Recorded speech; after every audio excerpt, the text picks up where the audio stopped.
আসসালামু আলাইকুম রহমতুল্লাহ। আশা করি তোমরা সবাই ভালো আছো। তোমরা যারা এইচএসসি পরীক্ষা 2025 সালে 26 তারিখে যে তোমাদের শুরু হওয়ার কথা ছিল, তো এই এইচএসসি পরীক্ষা কিন্তু 26 তারিখে শুরু হবে। এরপরে পরীক্ষাগুলো কিন্তু হচ্ছে অনেকটা পিছিয়ে যাওয়ার সম্ভাবনা রয়েছে। এক্ষেত্রে কিন্তু 80% রয়েছে। এটা নিয়ে হচ্ছে একটা নিউজ প্রকাশিত হয়েছে, তোমরা একটু লক্ষ্য করো। এইচএসসি পরীক্ষা পেছানোর দাবি যৌতুক মনে করেন হচ্ছে 80%। অর্থাৎ তোমাদের যে এই যে পরীক্ষাটা, এই পরীক্ষাটা কিন্তু এই সময় করোনা পরিস্থিতি যদি গভীর হয়ে যায়, সংক্রমণ যদি বৃদ্ধি পায়, সেক্ষেত্রে কিন্তু তোমাদের পরীক্ষা কিন্তু হচ্ছে পিছিয়ে যাবে। তো এখানে এই নোটিশে সম্পূর্ণ কিন্তু বিস্তারিত বলা হয়েছে, তোমরা একটু লক্ষ্য করো।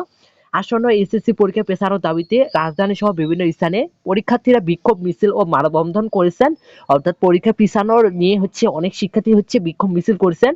তারা বলেছে করোনা ভাইরাসের নতুন ভ্যারিয়েন্ট ছড়িয়ে পড়ার পরও স্বাস্থ্য ঝুঁকি উপেক্ষা করে পরীক্ষা নেওয়ার সিদ্ধান্ত অমানবিক। এর জন্য তারা বাধ্য হয়ে আন্দোলনে নামছে।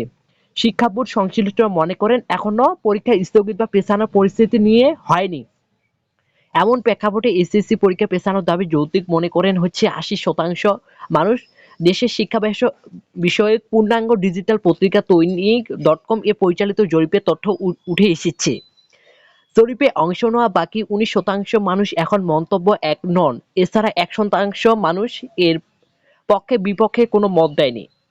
তো তোমাদের এখানে একটা কথা বলে রাখতেছি, যে তোমাদের এই যে পরীক্ষা চলতেছে, এই পরীক্ষায় যদি হচ্ছে করোনা সংক্রমণ যদি বৃদ্ধি পায়, অর্থাৎ দ্রুত যে ছড়িয়ে পড়তেছে, সেক্ষেত্রে কিন্তু তোমাদের পরীক্ষা কিন্তু বন্ধ হওয়ার চান্স কিন্তু অনেক বেশি। যেহেতু এখন দেশে কিন্তু করোনা সংক্রমণ চলতেছে, প্রতিদিনে কিন্তু হচ্ছে মৃতের সংখ্যা বৃদ্ধি পাচ্ছে।